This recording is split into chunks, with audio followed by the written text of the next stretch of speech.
Dans un silence, Christian Zanou se lance dans les rues de Cotonou.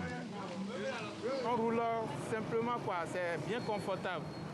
Ça ne pollue pas, ça n'a pas d'échappement pour que ça puisse faire du bruit et puis c'est vraiment moins fatigant.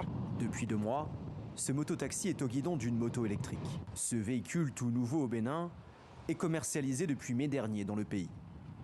Et son arrivée s'est accompagnée de stations de recharge comme celle-ci.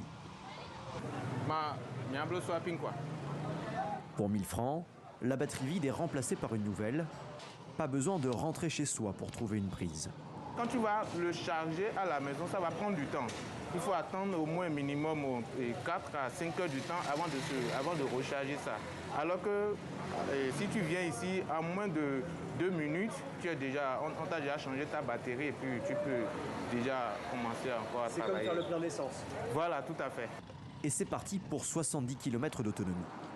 Le prix au kilomètre est à peu près le même qu'avec un moteur thermique. Pas de gain économique donc, d'autant plus que le véhicule est au moins 2 fois plus cher que ses concurrents à essence.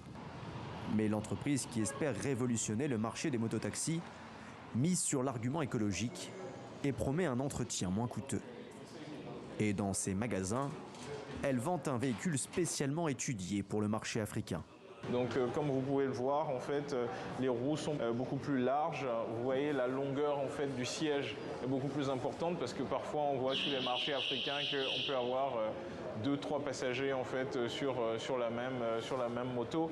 Un véhicule pensé pour l'Afrique et bientôt fabriqué en Afrique. L'entreprise indienne construit actuellement des sites de production au Bénin et au Togo. Dans un premier temps, il sera seulement question d'assembler les pièces avant d'aller plus loin.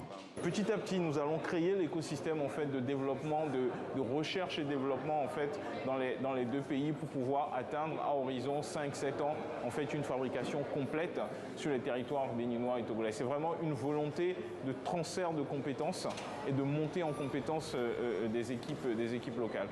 L'entreprise souhaite former elle-même ses techniciens supérieurs et ingénieurs.